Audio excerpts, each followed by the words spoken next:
The day I signed those papers, I thought I was helping my son. I had no idea. I was signing away my own home. Before I continue, take a second to like this video and comment where you're watching from. My name is Helen. I'm 68 years old, and I spent my entire life building something I thought would always be mine. Small house. Nothing fancy. But it held everything. My memories. My sacrifices. My life. I raised my son David in that house. After my husband passed away, it was just the two of us. And I did everything I could to give him a better life. I worked 2 jobs, skipped meals sometimes, sold my jewelry when money got tight. But I never complained. 'Cause he was my son. And to me, he was everything. David was a good boy. Kind. Respectful. Always smiling. At least, that's what I believed. As he grew older, things changed. Slowly. So slowly I didn't even notice at first. He started coming home late, talking less, avoiding eye contact. "Are you okay?" I would ask. "Just tired, Mom," he'd say. I trusted him. I always did. Years passed. He got a job, moved out, started his own life. And for a while, everything felt normal. He would visit me on weekends, bring groceries, fix small things around the house. "Don't worry about anything, Mom," he'd say. "I've got you." Those words, they meant everything to me. Because after losing my husband, David was all I had left. Then one day, everything changed. He came over unexpectedly. I remember it clearly. It was a quiet afternoon. I was sitting in the living room knitting, just like I always did. The door opened, and there he was. "Mom," he said. His voice sounded different. Not cold, not angry, just serious. "You didn't call," I said, smiling.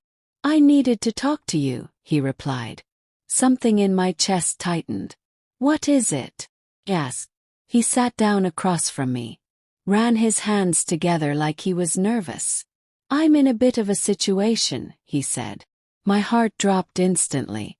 "What kind of situation?" I asked. "It's nothing bad," he said quickly. "Just financial stuff." I didn't hesitate. "How much do you need?" I asked. He looked at me, and for a moment, I saw something in his eyes. Something I didn't understand at the time. "Not money," he said. I frowned. "Then what?" He took a deep breath. "I need your help with something legal." That word, legal, made me uneasy. "What kind of help?" I asked carefully. "It's just paperwork," he said. "Nothing complicated." I nodded slowly. "You know I'll do anything for you," I said. He smiled. But it didn't feel the same. "Yeah, I know," he said quietly. That evening, he brought the papers. Thick stack. "Just sign where I marked," he said, pointing to a few spots. I didn't read them. I didn't question anything. Because this was my son. The same boy I raised. The same boy I sacrificed everything for. "Is this really necessary?" I asked. "It's just a formality," he replied. He nodded, picked up the pen, and signed. One page, then another, then another. Each signature felt small, insignificant, but I had no idea. Each one was taking something from me. "Thank you, Mom," he said when I finished. He sounded relieved. "Of course," I smiled. He gathered the papers quickly, almost too quickly. "I'll take care of everything," he said. He nodded. "I trust you." Those were the last words I said to him that night. And I meant them. I truly did. But a few weeks later, something strange happened. A letter arrived. Official looking. Damp. I didn't think much of it at first. Until I opened it. And read the first line. My hands started shaking. "Notice of property transfer." My heart skipped. "What?" I whispered. Kept reading. Faster now. Each word hitting harder than the last. Ownership. Transfer. Legal authority. Name. And David's name. side by side. But not the way I expected. I wasn't the owner anymore. He was. The room started spinning. No, this can't be right. I grabbed my phone, hands trembling, and called him. Rang once, 3 times. Then he picked up. Mom, he said. My voice broke instantly. David, what did you make me sign? There was silence. Long, heavy silence. Then he said something I will never forget for the rest of my life. You agreed to it. My heart shattered. I didn't know what it was, I said. You should have read it, he replied. His voice, cold, unfamiliar, like I was talking to a stranger. David, I whispered. But he didn't respond right away. And then, he said something that changed everything. You don't need that house anymore, Mom. I felt like I couldn't breathe. What do you mean? I asked. You can move in with me, he said. Like it was nothing. Like he hadn't just taken everything from me. My home, my safety, my life. I don't want to move, I said. He sighed. You don't really have a choice. Silence. And in that moment, I realized something I never thought I would. My own son had betrayed me. But what I didn't know yet was why he did it. And what he was planning next was even worse. My hands were still shaking long after the call ended. I just sat there, staring at the paper, reading the same line again and again. Property ownership has been legally transferred. No, I whispered. This can't be real. But it was. Every word, every signature. I stood up slowly, my legs weak beneath me. I need to fix this, I said out loud. I grabbed my purse and rushed out of the house. My house, or at least, used to be. The drive to the office felt like a blur. I kept replaying everything in my head. Papers. The way he rushed me. The way I didn't read anything. How could I be so careless? I muttered. But deep down, I knew the answer. 'Cause I trusted him. When I reached the office, my heart was pounding. A young woman at the front desk looked up. Can I help you? Yes, I said quickly. I need to speak to someone about a property transfer. There's been a mistake. She nodded politely and asked me to wait. Minutes felt like hours. Finally, a man called my name. I followed him into a small office. Have a seat, he said. I didn't sit. There's been a mistake, I said immediately. My house. It's been transferred to my son, but I didn't agree to that. He looked at me calmly.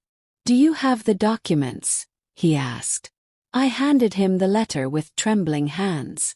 He read it carefully, then looked up at me. Ma'am. This transfer was completed legally. My heart dropped. No, I said quickly. I didn't understand what I was signing. He nodded slightly. I understand, he said. But according to these documents, you signed voluntarily. I felt like the ground was slipping beneath me. He didn't explain it to me, I said.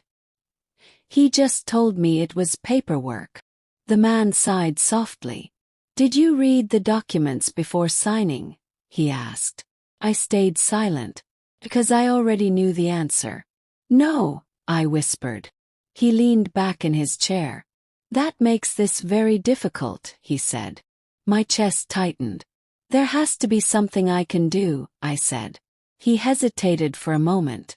Unless you can prove fraud, coercion, or that you were not mentally capable at the time. He paused. There's not much that can be done. The words hit like a punch. Fraud, I repeated softly. Yes, he said. Or manipulation. But you would need evidence. Evidence. What evidence did I have? Nothing. Just my word. And his. I felt tears building in my eyes. This is my home, I said. I've lived there for over 30 years. He looked at me with sympathy. I'm sorry, he said. But sorry didn't fix anything. Sorry didn't give me my home back. I left the office feeling empty. Plus, the drive back felt even longer. Every street, every turn, felt different. 'Cause now, I wasn't going home. I was going to a place that no longer belonged to me. When I pulled into the driveway, I just sat there for a moment, looking at the house, the windows, the door. Everything looked the same. But it didn't feel the same. Not anymore. I walked inside slowly. Everything was where I left it. My furniture, my pictures, my memories. But something had changed. I didn't feel safe. I didn't feel like it was mine. I sat down on the couch and buried my face in my hands. What am I going to do? I whispered. And then, the door opened. Froze. A step. Low. I didn't need to look up. Already knew. Mom, David said. My heart tightened. I looked up at him. He looked the same. Same face. Same voice. But everything else was different. You shouldn't have gone to the office, he said. My eyes widened. How do you know that? Asked. He didn't answer right away. Instead, he walked further into the room. I told you I'd handle everything, he said. You lied to me, I said, my voice shaking. He sighed. I didn't lie, he replied. You just didn't ask the right questions. I felt anger rising inside me. You tricked me, I said. He shook his head. I gave you an opportunity, he said. An opportunity. Snap. You took my home. It's still your home, he said calmly. No, it's not. Shouted. He looked at me. Cold. Unbothered. It's in my name now, he said. Silence filled the room. And you're going to move in with me, he added. My heart pounded. I'm not going anywhere, I said. He stared at me for a moment, then said something that sent a chill through my entire body. You don't have a choice. The same words. Again. But this time, they felt heavier, more real. Why are you doing this? I asked. For a second, just a second, I thought I saw something in his eyes. Guilt. But it disappeared just as quickly. You wouldn't understand, he said. Try me, I replied. He hesitated, then finally said, I needed it. My heart broke all over again. For what? I asked. He didn't answer. Instead, he looked around the house, like he was already claiming it. It's better this way, he said. For who? I whispered. He didn't respond. And that silence said everything. Because whatever he was planning, he wasn't telling me. And something deep inside me told me this wasn't just about money. It was something bigger, something worse. I couldn't stop thinking about what he said. I needed it. Needed what? The house, the money, or something else. David, I said, trying to keep my voice steady. Tell me the truth. What is this really about? He didn't look at me. Instead, he walked toward the window, like he was avoiding my eyes. It's complicated, he said. No, I replied. It's not. My voice broke slightly. You took my home. That's not complicated. Silence.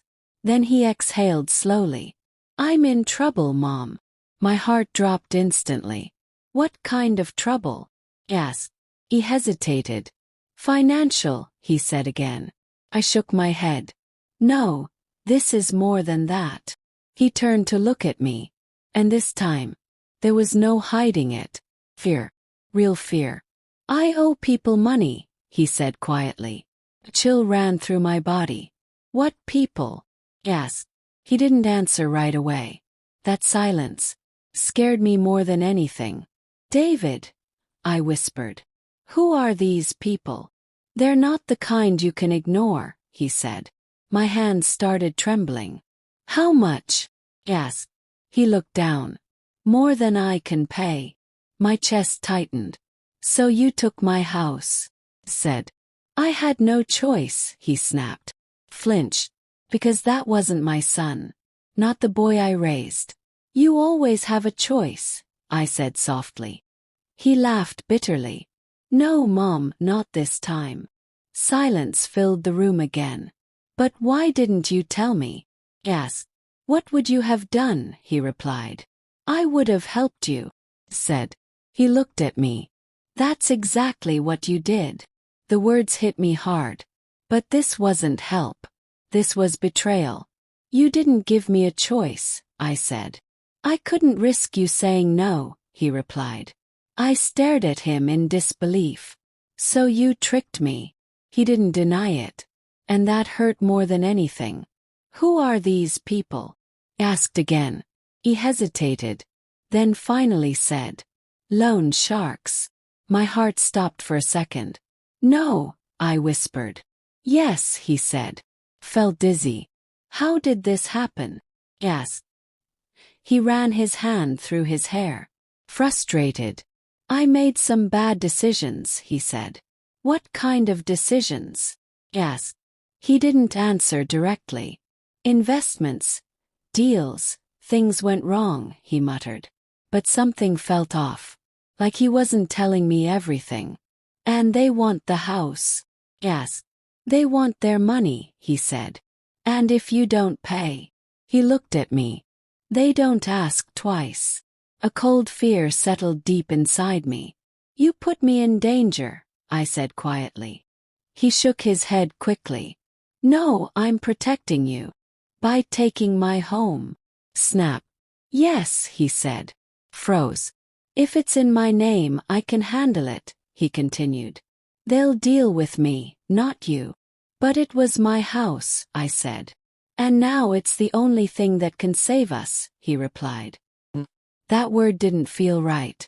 Because this wasn't something we did together. This was something he did to me. What are you planning to do? I asked. He hesitated again. Sell it, he said. My heart shattered. No, I whispered. It's the fastest way, he continued. You can't just sell it, said. I already started the process, he replied. The room spun around me. You what? I didn't have time to wait, he said. Tears filled my eyes. This is my life, I whispered. And I'm trying to save it, he said. No, I said, shaking my head.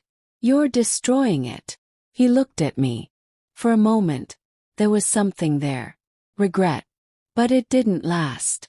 This is happening, Mom, he said. Final. Cold. Like there was no going back.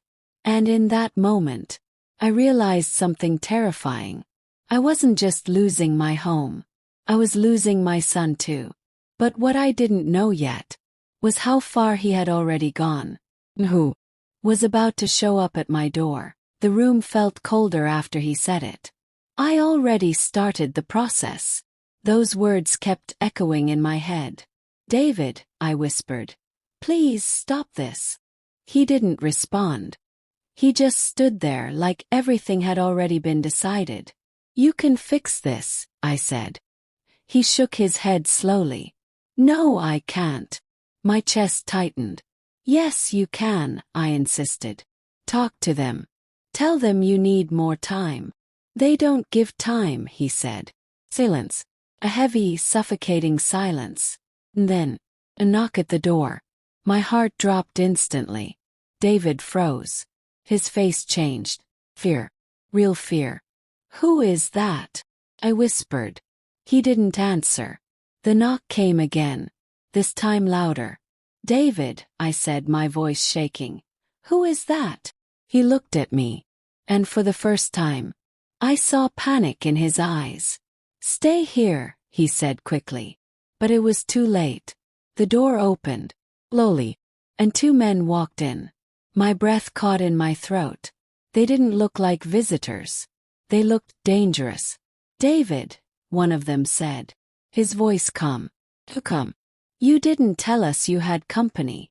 I felt my hands trembling. Who are they? I whispered. David stepped in front of me slightly. It's nothing, Mom, he said. But it wasn't nothing. I could feel it. The tension. The danger. One of the men looked at me. Then back at David. Is this your mother? He asked. David hesitated. Yes. The man smiled. But it didn't feel friendly. That's nice, he said. A chill ran down my spine. What do you want? David asked. The second man stepped forward. We came for an update, he said. David swallowed hard. I told you I'm working on it, he replied. Working? The man repeated. His voice hardened slightly. You said that last week. My heart started racing faster. Please, David said quietly. Just give me a little more time. The man shook his head. You're out of time. Those words hit the room like a storm. I felt like I couldn't breathe. What does that mean? I asked before I could stop myself. Both men looked at me. David turned quickly. Mom, don't. But it was too late. The first man stepped closer. It means, he said slowly. Your son owes us money. I know that, I said. Do you? He replied. His eyes locked onto mine. Because it's more than you think. My stomach dropped. How much? Asked. David shook his head. Don't, he whispered. But I needed to know. How much? I repeated. The man smiled slightly. Enough to take everything he has. My heart sank.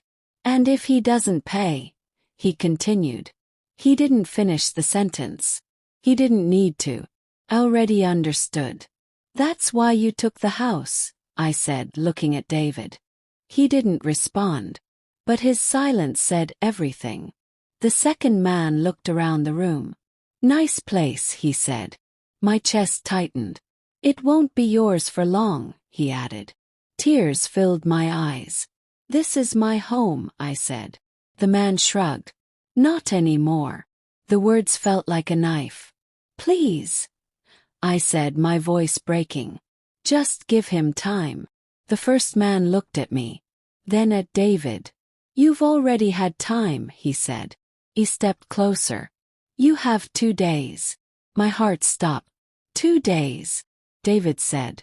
2 days, the man repeated. And if you don't pay, he added quietly. This conversation will be very different next time. A cold silence filled the room. And they turned and walked out. Just like that. The door closed. And everything felt heavier. More real. I looked at David. 2 days. I whispered. He ran his hands through his hair, pacing now. I didn't think they'd come here, he muttered. You brought them here, said. I had no choice, he snapped. You always say that, shouted. Silence. We both stood there, broken. What are you going to do? Asked. He didn't answer right away. And he said something that made my heart sink even deeper. I have a buyer. Froze. What? For the house, he said. No, I whispered. They're ready to move fast, he continued. No, I said louder. This is the only way, he replied. I felt like everything was collapsing around me. This is my home, I said again. And it's the only thing that can save us, he said. But this time, I didn't believe him. 'Cause now I understood something. This wasn't about saving us. This was about saving him. My cost. And with only 2 days left, I realized something terrifying. If I didn't stop this, I was going to lose everything. For real. 2 days. That's all we had. I sat there in silence, trying to process everything. My mind felt numb. But my heart wouldn't stop racing. They're going to sell my house, I whispered. David didn't correct me. That hurt more than anything. Who is the buyer? Asked. He hesitated. Someone who pays fast, he said. That's not what I asked, I replied. He looked away. I don't know them personally, he muttered. That made my stomach turn. You don't even know who you're selling my house to, said. It doesn't matter, he snapped. It matters to me, shouted. Silence filled the room again. I took a deep breath, trying to calm myself. David, I said softly. Listen to me. He didn't respond. We can fix this, I continued. There has to be another way. There isn't, he said quickly. There is, I insisted. Talk to the bank. Take a loan. Sell your car. Do something. I've already tried everything, he snapped. His voice echoed in the room. And for a moment, we both just stood there, tired, broken. I can't lose this house, I whispered. He closed his eyes for a second. I know, he said. But it didn't feel like he meant it. Do you? Yes. He didn't answer. And that silence told me everything. Because if he really understood, he wouldn't be doing this. I gave my whole life for this place, I said. He looked at me. And I'm trying to save mine, he replied. Those words, they hit hard. But something about them felt wrong. Because saving your life shouldn't mean destroying someone else's. Who are those men? Asked again. He sighed. I told you, they're just people I owe. No, I said. They're not just people. He stayed quiet. You're hiding something, I said. He looked at me. I'm protecting you, he replied. By lying to me, said. He didn't respond. And that's when I knew. He wasn't telling me everything. Not even close. I want to see the buyer, I said suddenly. He frowned. What? I want to meet them, I repeated. That's not necessary, he said quickly. It is to me, I replied. He shook his head. No. It's already arranged. My heart dropped. Arranged, said. They're coming tomorrow, he said. Tomorrow. Not even 2 days. Just one. They're coming here. Yes. He nodded. To see the house. Felt sick.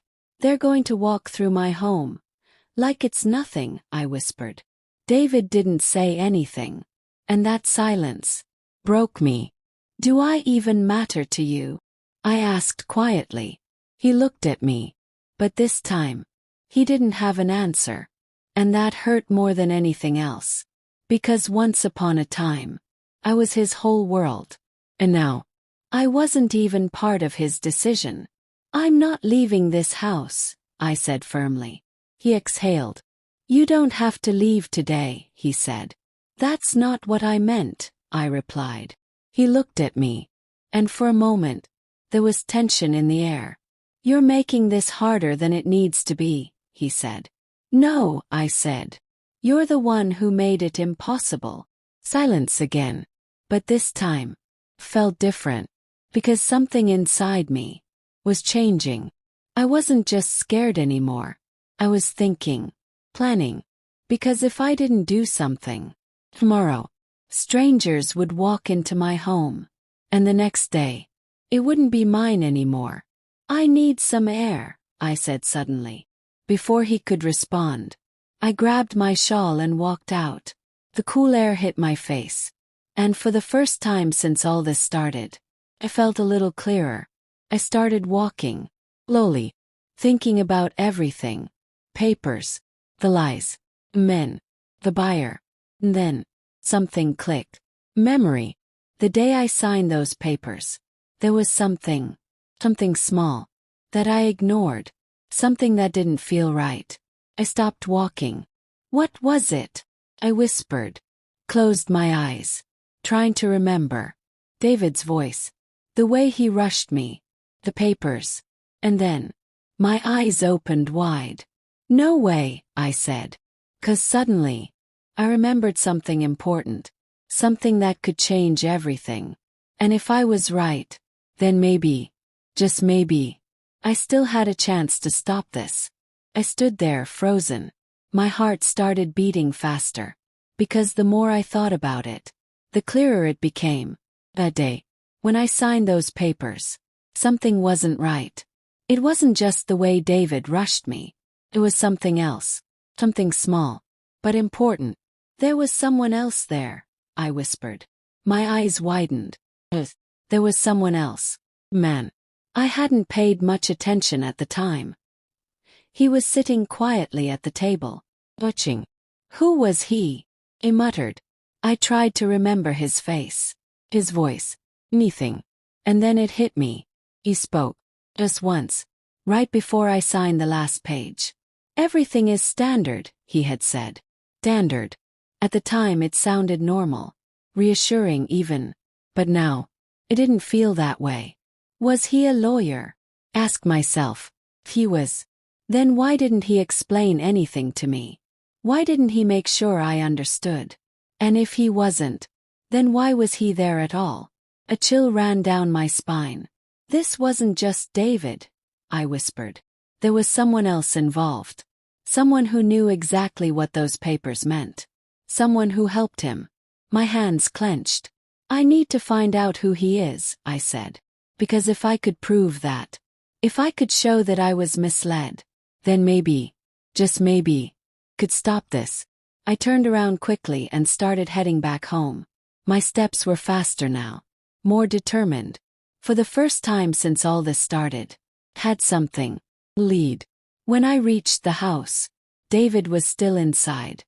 He looked up as I entered. "Where did you go?" he asked. I didn't answer. Instead, I walked straight up to him. "There was someone else there that day," I said.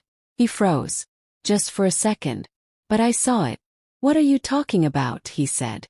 "There was a man," I continued, "sitting at the table." His jaw tightened slightly. "You remember him, don't you?" "Yes." He looked away. "It doesn't matter," he said. "It matters to me." Snap.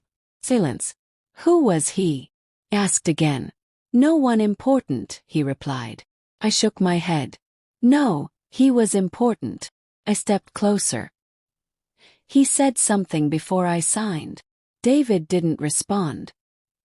"He said everything was standard," I continued. That's when his expression changed. Slightly. But enough. "You brought him there on purpose," I said. He stayed silent. "You wanted me to feel safe," I added. Still nothing. "You knew I'd trust it more if someone else was there," I said. Finally, he spoke. "I didn't force you to sign," he said. That wasn't an answer. "That's not what I asked," I replied. He looked at me. "He's just someone who helped with the paperwork," he said. "Who?" I demanded. He hesitated, then said, "A consultant." My stomach turned. "What kind of consultant?" I asked. He didn't answer right away. "Legal," he said finally. "Legal." But something didn't feel right. "If he's legal, then he should have explained everything to me," I said. "He didn't need to," David replied. "Yes, he did." Snap. Silence. "And if he didn't?" I continued slowly. "Then something about this isn't legal." David's face hardened. "You're overthinking it," he said. "No," I said. "I'm finally understanding it." For the first time. He looked uneasy. And that gave me strength. "I want his name," I said. "No," he replied immediately. That quick answer told me everything. "You're hiding something," I said. "I'm protecting you," he said again. "No," I replied firmly. "You're protecting yourself." Silence. And then, I said the one thing he didn't expect. "I'm going to the police." His eyes widened. "Don't," he said quickly. "Why not?" "Yes." "Because this won't end well," he replied. "For who?" "Yes." He didn't answer. And that silence was all I needed. 'Cause now I knew there was something wrong with those papers. Something bigger than just a signature. And if I could prove it, I might still have a chance. But I also knew something else. If David was this desperate, then whoever was helping him was even more dangerous. I didn't wait for him to say anything else. The moment I said, "I'm going to the police," I meant it. "Mom, don't do this," David said, his voice tense now. I turned to face him. "Why?" I asked. He ran his hands through his hair, pacing. "Because you don't understand how serious this is," he said. "No," I replied. "I understand it perfectly now." Silence. "They tricked me," I continued. "You brought someone in to make it look legal." "That's not what happened," he said quickly. "Then prove it," I said. He stopped pacing. For a moment, he had nothing to say. And that silence spoke louder than anything. "You can't go to the police," he said finally. "And why not?" I asked. "Because it will make things worse," he replied. "For who?" I asked again. He didn't answer. Instead, he looked away. And that's when I realized something. He wasn't just afraid of losing the house. He was afraid of something else. Something bigger. "Who is that man?" I asked again. He clenched his jaw. "I told you. He's just someone who helped," he said. "No," I said. "He's more than that." I stepped closer. "You're scared of him." David's eyes snapped back to mine. For a second, I saw it. Fear. Real fear. And that confirmed everything. "He's involved in this," I said. "Stop it," David snapped. "Tell me the truth." I raised my voice. "I said stop," he shouted. The room went silent. We both froze. Because that had never happened before. He had never shouted at me like that. Not once in his life. And in that moment, I realized just how much he had changed. Or maybe, how much I had never really seen. "I'm still going," I said quietly. He shook his head. "You're making a mistake." "No," I replied.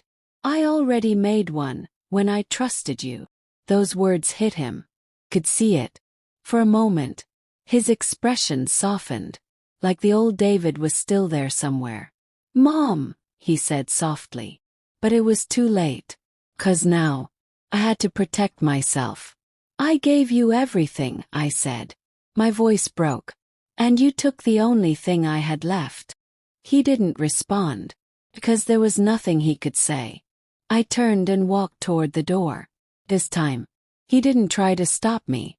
But just as I reached for the handle, he said something that made me pause. "If you go..." Stop. Slowly turned around. "What?" I asked. His face was serious. "Those people," he said quietly. "They won't like it." A chill ran through my body. "You mean the ones who came here?" I asked. He nodded. "They don't want attention," he continued. My heart started racing again. "And if they find out you went to the police," he added. He didn't finish. But I understood. Perfectly. "You're threatening me now?" I asked. "I'm warning you," he said. Silence. For a moment, fear crept back in. The memory of those men. Their eyes. Their voices. But then, I thought about something else. My house. My life. My dignity. And something inside me refused to back down. "I'm not afraid anymore," I said. Even though part of me still was. He looked at me. "You should be," he replied. I held his gaze. "No," I said. "I should have been afraid the day I signed those papers." Silence. "But not anymore." And with that, opened the door. This time, I didn't stop. I walked out. 'Cause I knew something now. If I stayed quiet, I would lose everything. But if I spoke up, I might lose even more. And as I stepped outside, one thought kept running through my mind. Was I too late? Or was this my only chance to take everything back? The moment I stepped outside, my heart was pounding so loud, it felt like the whole street could hear it. For a second, I almost turned back. David's words echoed in my head. "They won't like it." But then I looked at my house, my home, and I knew one thing. If I went back inside, I might never get another chance. So I kept walking. Each step felt heavier than the last. But I didn't stop. When I reached the police station, my hands were shaking. I stood outside for a moment, just staring at the door. "What if he's right?" I whispered. "What if they don't believe me? What if this makes everything worse?" My mind was full of doubt. But then, I remembered something. Papers. The man at the table. The way I was rushed. And suddenly, that doubt turned into something else. Determination. "Open the door." The officer at the desk looked up. "Can I help you?" he asked.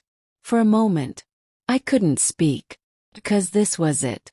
This was the moment that would decide everything. I need help, I said finally. He nodded and asked me to sit. A few minutes later, I was in a small room, and I started talking. First, my voice was shaky, but then, I told them everything. Papers, the signatures, the man, the threats, even the men who came to my house. The officers listened carefully, asking questions, taking notes. Did you read the documents before signing? One of them asked. I lowered my eyes. No, he nodded. Did anyone explain them to you? He asked. No, I said again. Was there a lawyer present? He asked. There was a man, I replied. Do you know his name? He asked. I shook my head. Did he introduce himself as a lawyer? He asked. No. The officers looked at each other. Something shifted. Ma'am, one of them said. This may be more serious than you think. My heart skipped. What do you mean? Yes. If someone presented themselves as a legal authority without being licensed. Paused. That could be fraud. Fraud. That word echoed in my mind. Oh. I didn't lose my house. Yes. He didn't answer directly. But it means we need to investigate, he said. For the first time, I felt something I hadn't felt in days. Oh. Can you come with us? He asked. My heart started racing again. To my house? Yes. He nodded. Yes. I hesitated. 'Cause I knew who was waiting there. David. And maybe something worse. But I also knew this was my chance. Yes, I said. We drove back together. The whole way, I stayed silent. My hands clenched tightly in my lap. When we pulled into the driveway, my heart dropped. The front door was open. That's strange, one of the officers said. I felt a wave of fear. He wouldn't leave it open, I whispered. We stepped out of the car. Slowly, carefully. The officers moved ahead of me. Stay behind us, one of them said. He nodded. We walked inside. David called out. No response. The house felt wrong. Too quiet. Too empty. The officers started checking each room. And then, Ma'am, one of them called. My heart stopped. What is it? Yes. I followed his voice into the living room. And when I saw it, my world shattered all over again. The room was almost empty. Furniture, doors, cabinets, cleared out. No, I whispered. I rushed forward. My things, where are my things? Everything was gone. Everything. It felt like I couldn't breathe. He took everything, I said, my voice breaking. But then, one of the officers pointed toward the table. There's something here, he said. Turned. A single piece of paper. Lying in the center. My hands trembled as I picked it up. And the moment I read it, my heart sank even deeper. Because this time, it wasn't just about the house. My hands were shaking so badly. I could barely hold the paper. Ma'am, are you okay? One of the officers asked. I didn't answer. Couldn't. Because the moment I read those words, everything inside me went cold. It was from David. Just a few lines. But each one felt heavier than anything I had ever read before. Mom. Sorry. This was the only way. Tears blurred my vision. They were never going to stop. Not until I paid everything. My heart sank deeper. I had to take everything and leave before it was too late. No, I whispered. Please don't try to find me. My breath caught. This is safer for you. Safer. That word again. But nothing about this felt safe. Nothing. I don't understand, I said, my voice breaking. He just left, one of the officers asked. I nodded slowly. He took everything, I whispered. The house, the furniture, even my memories. The officer gently took the paper from my hand. "We'll look into this," he said. But I barely heard him. 'Cause my mind was stuck on one thing. He didn't just take the house. He disappeared. "Check the rest of the house," the other officer said. They started moving around again. But I already knew. There was nothing left. I walked slowly through each room. The bedroom. Me. The kitchen. Cleared out. Even the small things. Photos. Decorations. It was like I had never lived there. Like my whole life had been erased. I stopped in the hallway. And suddenly, thought hit me. "No," I whispered. I rushed to the small cabinet near the wall. Opened it quickly. My heart dropped. "My documents," I said. The officer looked at me.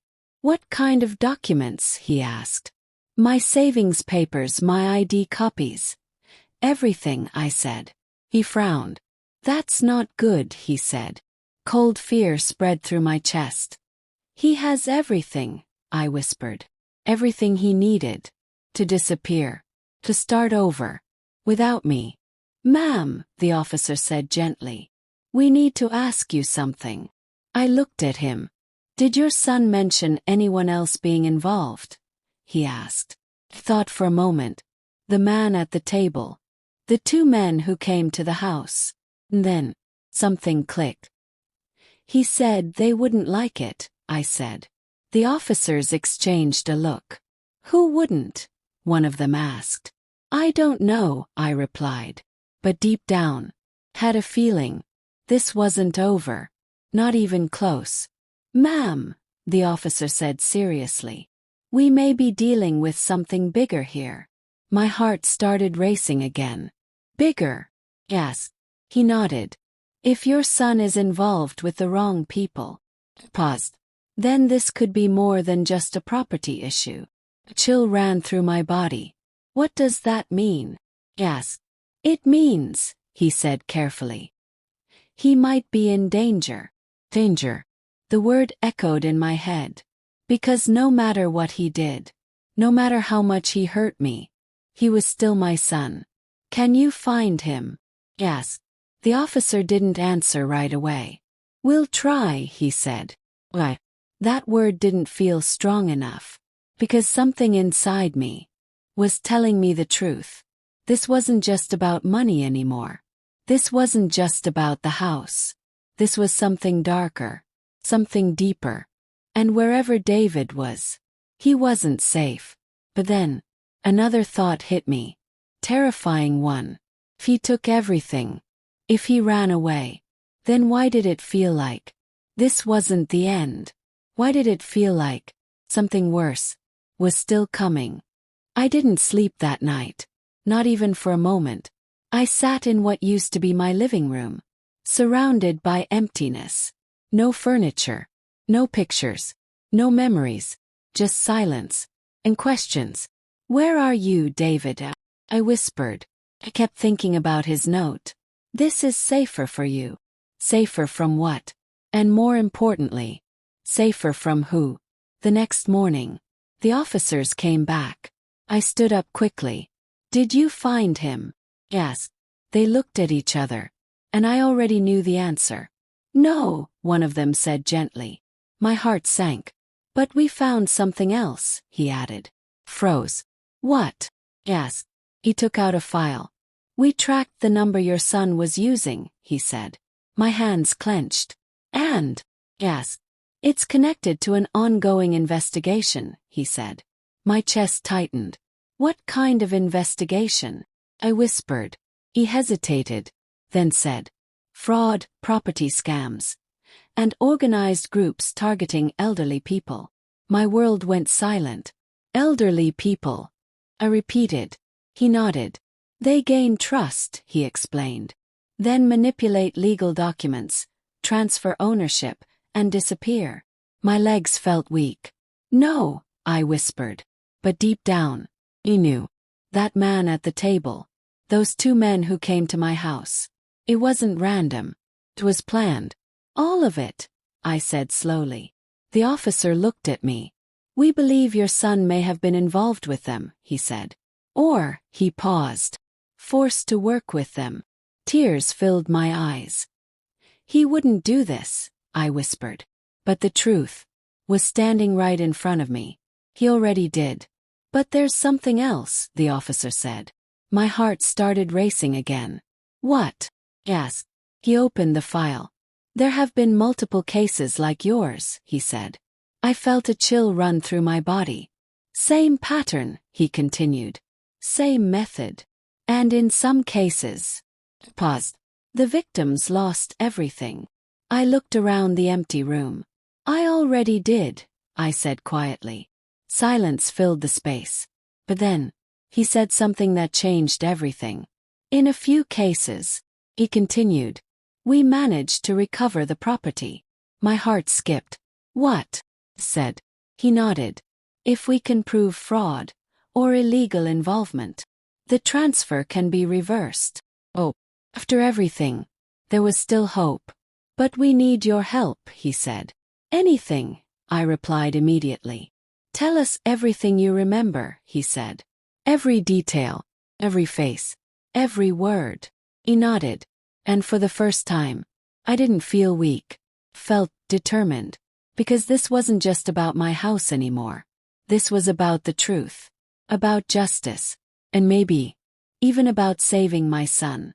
Days passed. Then weeks. The investigation continued.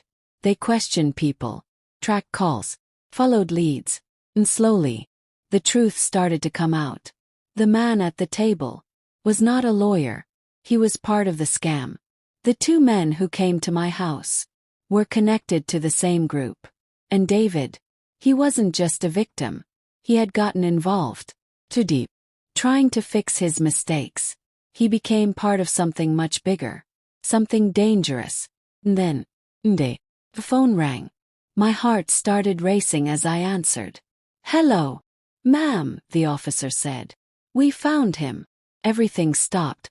Is he okay? Yes. There was a pause. He's alive, he said.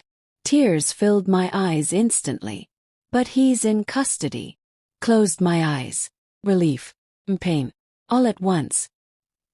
He's been cooperating, the officer continued. He told us everything. My voice trembled. Everything. Yes. Yes, he said. And because of that, we were able to stop the group. My breath caught. They won't hurt anyone else, he added. Tears rolled down my face. And for the first time, they weren't just tears of pain. They were something else. Relief. Weeks later, I stood in front of my house again. The door, the windows, everything looked the same. But this time, felt different. Because this time, it was mine again.